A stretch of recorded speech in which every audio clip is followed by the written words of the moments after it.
Hello दोस्तों, मेरा नाम राहुल और स्वागत है आप सभी लोगों का आपके अपने चैनल टारगेट बोर्ड एग्जाम में। तो दोस्तों, आज की इस वीडियो में हम लोग वास्तविक संख्या यानी चैप्टर नंबर 1 के बहुत ही ज्यादा मोस्ट इंपोर्टेंट क्वेश्चंस को देखने वाले हैं, इसको सॉल्व करने वाले हैं। और मैं यहाँ पर चैप्टर नंबर 1 के जितने टाइप के क्वेश्चन पूछे जा सकते हैं आपके पेपर में, सारे टाइप के क्वेश्चन लेकर के आया हूँ। ठीक है, इससे बाहर आपके पेपर में कुछ भी नहीं पूछा जाएगा। बस क्या कर देगा कि यहाँ पर जो अंक है उसको बदल देगा, बाकी क्वेश्चन पूछने का तरीका यही रहने वाला है। तो मैं बस आप लोगों को 10 से 12 क्वेश्चन बताऊंगा, बस इसको आपको चैप्टर 1 से तैयार कर लेना है। इससे बाहर कुछ भी नहीं आएगा। भले ही आप साल भर कुछ भी नहीं पढ़े हैं, फिर भी आपके अच्छे मार्क्स जरूर आएंगे। बस आपको क्या करना है, इस वीडियो को पूरा देखना है अच्छे से और समझना भी है। ठीक है, तो सबसे पहला क्वेश्चन है कि 1656 और 4025 का एचसीएफ यानी कि मसअ यूक्लिड विभाजन प्रमेयिका का प्रयोग करके ज्ञात कीजिए। सबसे ज्यादा इंपोर्टेंट क्वेश्चन है। ठीक है, बस क्या दे देगा, क्वेश्चन को ही देगा, यहाँ पर 2 अंक बदल करके दे सकता है और बोल देगा यूक्लिड विभाजन प्रमेयिका की सहायता से क्या ज्ञात कीजिए, तो एचसीएफ ज्ञात कीजिए। तो इस क्वेश्चन को आप लोग कैसे सॉल्व करेंगे, तो यहाँ पर दिया है 1656। ठीक है, पहला क्वेश्चन है 1656 और क्या दिया है 4025। ठीक है, 1656 और दिया है 4025। इसका हमें क्या करना है, यूक्लिड विभाजन प्रमेयिका की सहायता से एचसीएफ ज्ञात करना है। तो सबसे पहले आपको इसमें क्या करना है कि जो छोटा है उससे आपको भाग देना है बड़े वाले में। जैसे भाग विधि से मसा निकालते हैं, सबसे पहले आपको मसा निकाल लेना है। तो 1656 से भाग दे देना है 4025 में। ठीक है, भाग विधि से तो हम मसा करना जानते ही होंगे। तो कितने बार में जाएगा, 2 बार में जाएगा। तो 2 छक्का 12 हो जाएगा। यहाँ से 2 5 10 1 11, 2 छक्का 12 1 13, ये हो जाएगा 2 1 कम 2 1 3। ठीक है, अब यहाँ से क्या करेंगे, माइनस करेंगे। तो यहाँ से हमें मिलेगा 3, ये मिलेगा 1, ये मिलेगा 10 में से 3 जाएगा 7, ये कट जाएगा। फिर 713 से भागा देंगे किसमें, 1656 में। तो ये भी जाएगा लगभग 2 बार में। 2 3 6, 2 1 कम 2 और 2 7 14 हो जाएगा। ठीक है, फिर यहाँ से 0 मिलेगा, यहाँ से 3 मिलेगा, यहाँ से 2 मिलेगा, ये भी कट जाएगा। फिर यहाँ से भाग देंगे 713 में। ठीक है, फिर 2 बार में जाएगा, 0 मिलेगा, ये 6 मिलेगा, ये 4 मिलेगा।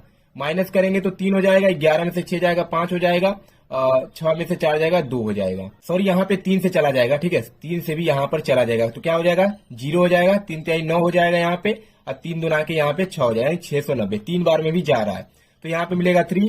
11 में से 9 जाएगा तो ये मिल जाएगा 2 और ये कट जाएगा। कितना मिल गया, 23 मिल गया। फिर 23 से भाग देंगे किसमें, 230 में। कितने बार में जाएगा, 23 से कम 23 हो जाएगा, ये कट जाएगा, 0 उतरेगा, भागने जाएगा तो 0। यहाँ पर मेरा जो भाग है पूर्णतः समाप्त हो गया। तो तब तक आपको भाग देना है जब तक कि शेषफल शून्य न हो जाए। जैसे ही शेषफल शून्य हो जाएगा, अब आपको क्या करना है, यहाँ पर लिखना है यूक्लिड। इसको आप रफ कार्य भी कर सकते हैं, नहीं तो पेपर में एक साइड आपको करना है। ठीक है, जैसे यहाँ पर क्वेश्चन लिखना है और एक साइड बगल में इसको भाग दे करके दिखा देना है। तो यहाँ पर आपको लिखना है यूक्लिड विभाजन। ठीक है, यूक्लिड विभाजन प्रमेयिका से, यूक्लिड विभाजन प्रमेयिका से। बहुत सारे बच्चे केवल भाग देकर के आते हैं, तो अगर आप केवल भाग देकर के आएंगे तो आपको 1 नंबर भी नहीं मिलने वाला है, जब तक ये आप पैटर्न नहीं लिखेंगे। तो यूक्लिड विभाजन प्रमेयिका से क्या कहता है कि भाज्य बराबर होता है भाजक गुणे भागफल और प्लस में शेषफल। यानी 4025 बराबर हो जाएगा 4025, तो 1656 गुणे हो जाएगा 2 और प्लस में हो जाएगा 713। ऐसे ही आपको लास्ट तक लिखना है जब तक आपका शेषफल शून्य न हो जाए। तो यहाँ पर देखिए 713 भी शेषफल शून्य नहीं हुआ है, तो यहाँ पर आप लिखेंगे कि शेषफल जो है, ठीक है, शेषफल जो है नॉट इक्वल टू 0। ठीक है, एक लाइन आपको लिख देना है। फिर आगे ऐसे ही करेंगे तो फिर यहाँ का फिर आगे लिख देना है आपको। तो क्या हो जाएगा, 1656 फिर बराबर हो जाएगा। तो देखिए 1656 को क्या लिख सकते हैं, 713 गुणे 2 और प्लस में हो जाएगा 230। तो 713 गुणे हो जाएगा 2 और प्लस में हो जाएगा 230। अभी भी आपका शेषफल 0 नहीं है, तो लिखोगे यहां से फिर से कि शेष जो है नॉट इक्वल टू है 0 के। तब तक लिखना है जब तक कि 0 न हो जाए। फिर लिखोगे वैसे ही, फिर क्या लिखोगे, तो 713 फिर आगे हो जाएगा। तो यहां से हो जाएगा 713 फिर बराबर मिलेगा, क्या लिख सकते हैं 713 को, 230 गुणे 3 और प्लस 23। तो 230 गुणे हो जाएगा 3 और प्लस में हो जाएगा 23। अभी भी शेषफल 0 नहीं है, तो लिखोगे शेष जो है नॉट इक्वल टू 0। फिर अगला क्या है, 230 को आगे लिखोगे, अब 23 गुणे 10 अब प्लस हो जाएगा 0। तो आगे लिखोगे यहाँ पे 230 अब बराबर हो जाएगा 23 गुणे हो जाएगा 10 अब प्लस में हो जाएगा 0। तो यहाँ से लिख दोगे कि शेष जो है आपका बराबर आ गया 0। जैसे ही आपका शेषफल 0 आ जाएगा, फिर यहाँ से लिख दोगे कि एचसीएफ जो होगा, एचसीएफ बराबर जो यहाँ संख्या लिखी रहेगी वही आपका एचसीएफ हो जाएगा। तो एचसीएफ हो जाएगा आपका 23। ठीक है, यही आपका उत्तर हो जाएगा। तो बस सवाल ऐसा ही आएगा, बस यहाँ जो अंक दिया है आपको चेंज कर देगा, बाकी आपको सबसे पहले भाग देना है, फिर ऐसे आपको लिख देना है। ठीक है, तो ये क्वेश्चन नंबर पहला था, बहुत ज्यादा इंपोर्टेंट है, पेपर में कई बार पूछा जा चुका है प्रीवियस ईयर के। अगला क्वेश्चन है कि 144 तथा, ठीक है क्या है, 144 तथा 156 को अभाज्य गुणनखंड के रूप में व्यक्त करना है। ठीक है, 144 और 156 को अभाज्य गुणनखंड के रूप में व्यक्त करना है। कैसे लगाओगे इसको, 144 तथा 156 को अभाज्य गुणनखंड के रूप में व्यक्त करना है। तो सबसे पहले आपको 144 का अभाज्य गुणनखंड ज्ञात करना होगा। ठीक है, तो 144 का अभाज्य गुणनखंड निकालेंगे तो ये मिलेगा 72, फिर यहां से निकालेंगे तो मिलेगा 36, फिर निकालेंगे तो मिलेगा 18, फिर मिलेगा यहाँ से 9, फिर मिलेगा यहाँ से 3, और फिर 3 से जाएगा तो मिल जाएगा 1। फिर 156 का भी बोला है तो 156 का भी यहाँ से निकाल लेना है। इसको भी आप रफ कार्य में ही कर सकते हैं, तो बगल में लिख सकते हैं। ठीक है, 2 से जाएगा 2 7 14, 2 8 16 हो जाएगा, फिर 2 से जाएगा 2 3 6, 2 9 18 हो जाएगा, 3 से जाएगा तो 13 मिलेगा, फिर यहाँ से 13 से जाएगा 1 मिल जाएगा। अब दूसरे क्वेश्चन को कैसे लिखना है तो देखो, यहाँ पर क्या करोगे, सबसे पहले दूसरा नंबर क्वेश्चन लिखोगे, फिर 144 पहले बोला है, 144 को अभाज्य गुणनखंड के रूप में लिखना है।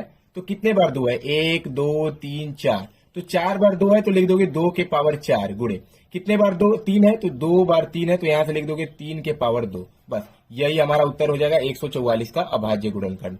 156 का बोला है तो यहां से लिखोगे 156 में 2 बार 2 है तो 2 के पावर 2, 1 बार 3 है तो केवल 3 रहेगा, 1 बार 13 है तो केवल 13 रहेगा, यही आपका उत्तर हो जाएगा। ठीक है, तो समझ में आया। बस क्या करना है, पहले अभाज्य गुणनखंड निकाल लेना है, यानी कि लसा निकाल लेना है, उसके बाद आपको जितने बार जो संख्या होगी उसकी घात के पावर करके आपको लिख देना है। बस इतना ही आपको करना है, ज्यादा नहीं करना है।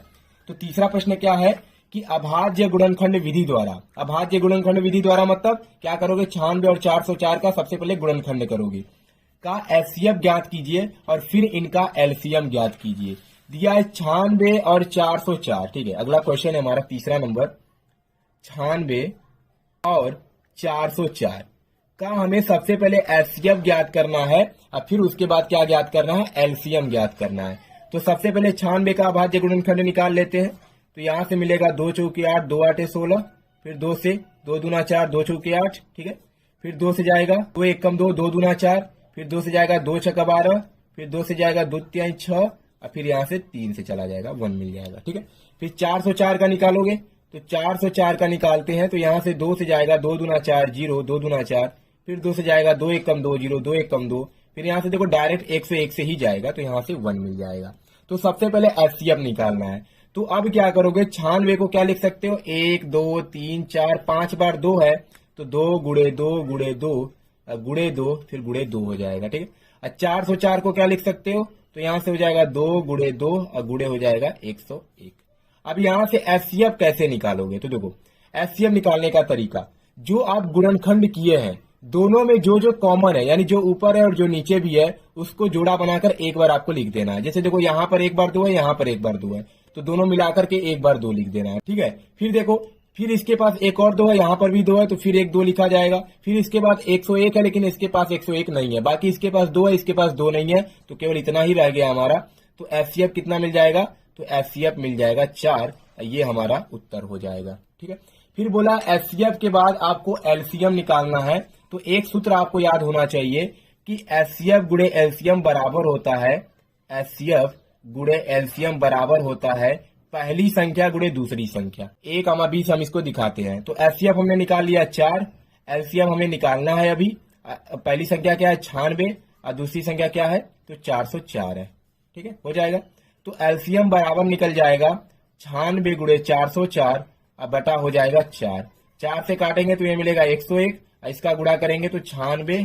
ठीक है, ये मिलेगा 96। तो एचसीएफ यानी एलसीएम हमें मिल जाएगा 9696। तो सवाल देखिए कैसे लगाना है, क्या करना है, अगर दे देगा सबसे पहले 2 संख्या बोलेगा एचसीएफ निकालो, तो 2 संख्या दोनों में कॉमन होगा वही एचसीएफ होगा। अगर गुणनखंड विधि द्वारा आपको एलसीएम भी निकालना है तो उसमें क्या करोगे, जो कॉमन होगा उसको भी लिखोगे और जो नहीं होगा, जितने सारे बचे हुई संख्याएं हैं उनको भी लिख करके गुणा कर दोगे, उस तरह भी आपका एलसीएम निकल जाएगा। या ऐसे भी आप सूत्र लगा करके निकाल सकते हो, एचसीएफ गुणे एलसीएम बराबर ए गुणे बी हो जाएगा। ठीक है, तो ये हो जाएगा तीसरा क्वेश्चन। ऐसा भी क्वेश्चन बहुत बार पूछा गया है।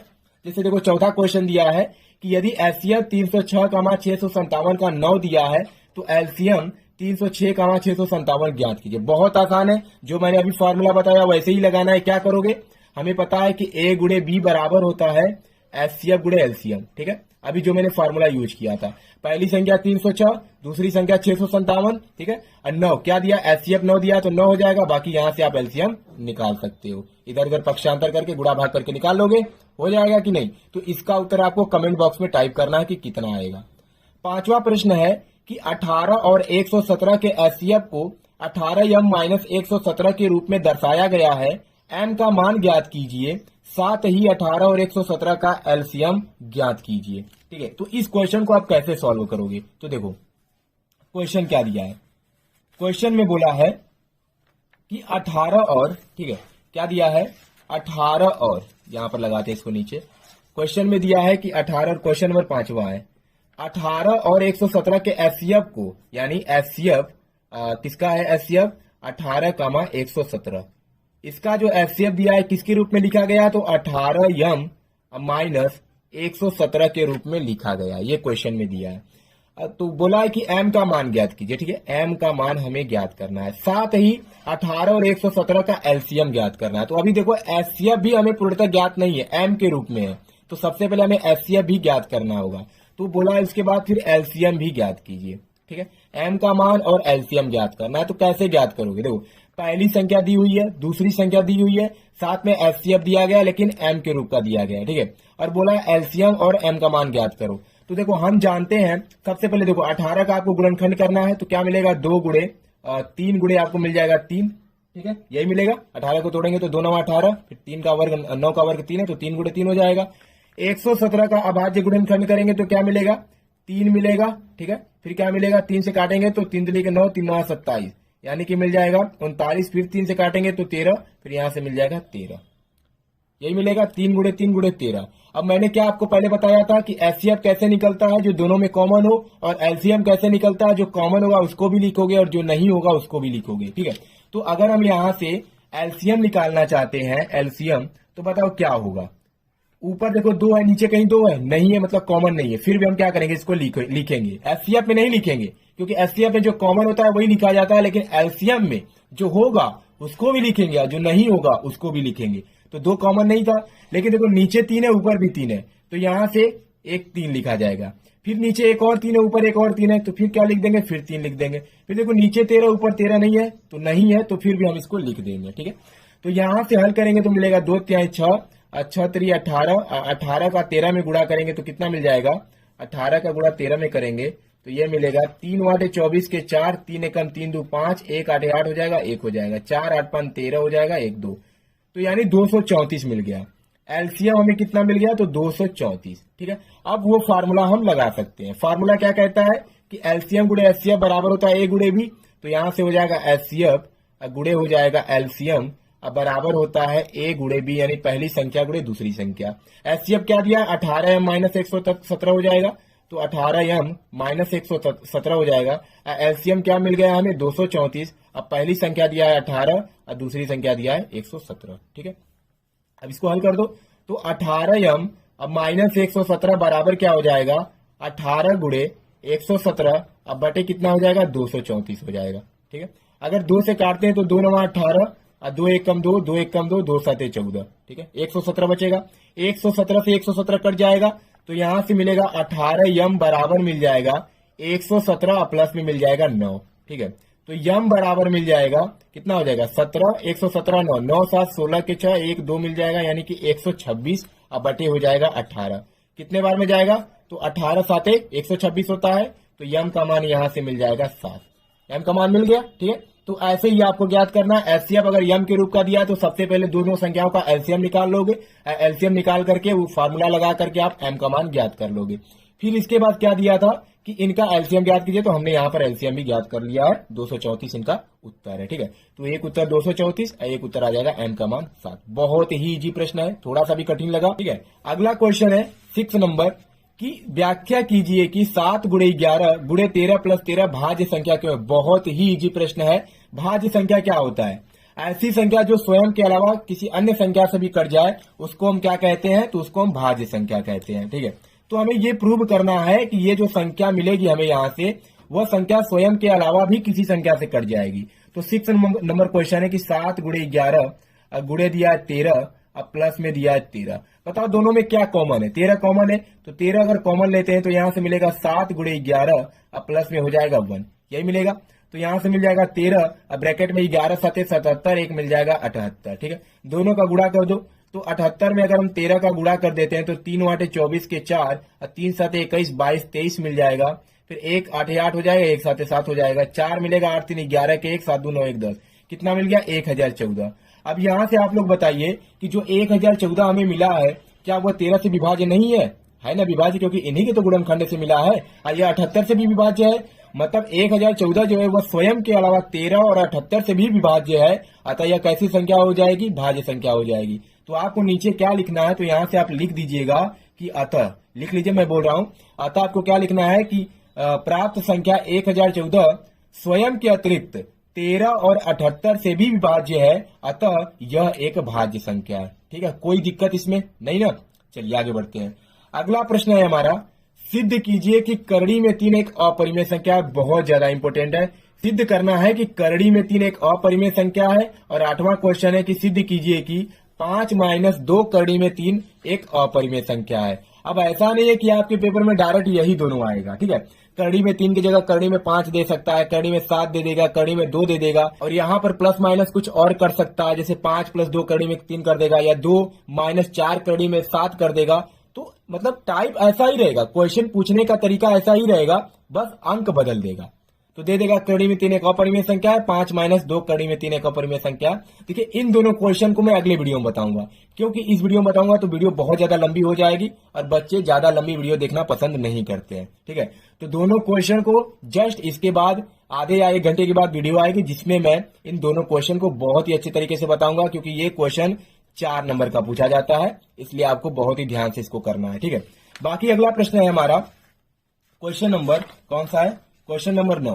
क्वेश्चन नंबर 9 की बिना लंबी विभाजन प्रक्रिया किए बताइए कि निम्न परिमेय संख्याओं के दशमलव प्रसार शांत है या अशांत आवर्ती है।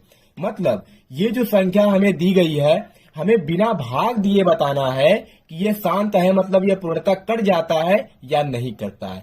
तो इस क्वेश्चन को आप लोग कैसे सॉल्व करोगे, ऐसे क्वेश्चन भी बहुत पूछे जाते हैं पेपर में। ठीक है, तो जैसे पहला दिया है 1/20, 1/20, तो क्या करना है, सबसे पहले क्या करना है कि जो हर दिया है, हर का आपको अभाज्य गुणनखंड निकालना है, जिसके हर का अभाज्य गुणनखंड 2 के पावर n × 5 के पावर m के रूप का आ जाता है, मतलब वह संख्या शांत होगा। और जिनके हर का अभाज्य गुणनखंड इनके रूप का नहीं आता है तो वह अशांत होगा। ठीक है, तो चलिए 20 का अगर निकालते हैं अभाज्य गुणनखंड, तो क्या हो जाएगा, 2 से जाएगा, 2 दहा में क्या हो जाएगा 20 हो जाएगा, फिर 2 से जाएगा, 2 5 10 हो जाएगा, फिर 5 से जाएगा तो ये हो जाएगा 1। तो क्या लिख सकते हैं, 1/2 के पावर 2 गुणे 5। ठीक है, यही होगा। तो बताइए क्या ये 2 के पावर n × 5 के पावर m के रूप का है, तो हाँ है, क्योंकि 2 के पावर 2 है, 5 के पावर 1 है, मतलब ये कैसी संख्या होगी, तो यह हो जाएगा शांत हो जाएगा। ठीक है, तो आपको क्या ऐसे ही लिखना है, नहीं ऐसे नहीं लिखना है, आप यहाँ पर लिखेंगे नीचे, एक का मैं लिख देता हूं, बाकी आपको चारों का अपने से लिख लेना है। यहाँ पर लिखेंगे कि हर का दी गई, ठीक है, दी गई परिमेय संख्या के, ठीक है, दी गई परिमेय संख्या के हर का, ठीक है, हर का अभाज्य गुणनखंड, दी गई परिमेय संख्या के हर का अभाज्य गुणनखंड 2 के पावर n × 5 के पावर m के रूप का है, ठीक है, अतः यह शांत है। ठीक है, अतः यह क्या है, तो शांत है। ऐसे ही आप चारों कर लेंगे। ठीक है, ऐसे ही करना है। पहले क्या करेंगे, हर का अभाज्य गुणनखंड निकालेंगे, और जिनके हर का अभाज्य गुणनखंड 2 के पावर n × 5 के पावर m के रूप का आ जाएगा तो वह शांत होगा। जैसे देखिए 6/15, 15 का करेंगे तो क्या मिलेगा, 3 गुणे 5 मिलेगा। क्या यह है कि नहीं, तो नहीं है, क्योंकि 5 के अलावा यहाँ पर 3 मिल गया। हमें क्या चाहिए, 2 और 5 का गुणनफल चाहिए, जो कि यहाँ पर नहीं है, यहाँ पर 3 मिल गया, तो ये नहीं होगा। ठीक है, अब देखिए 17/8, इसको देख लीजिए, बहुत ज्यादा इंपोर्टेंट है। घुमा फिराकर क्वेश्चन कुछ दिमाग लगाने वाला क्वेश्चन भी दे देता है। जैसे दिया है क्या, 2/8, ये दिया है ना, 2/8, 17/8 है। ठीक है, 17/8 है, 17/8। तो हर का अभाज्य गुणनखंड करोगे तो क्या मिलेगा, 2 गुणे 2 गुणे 2, तो ये हो जाएगा 17/2 के पावर 3।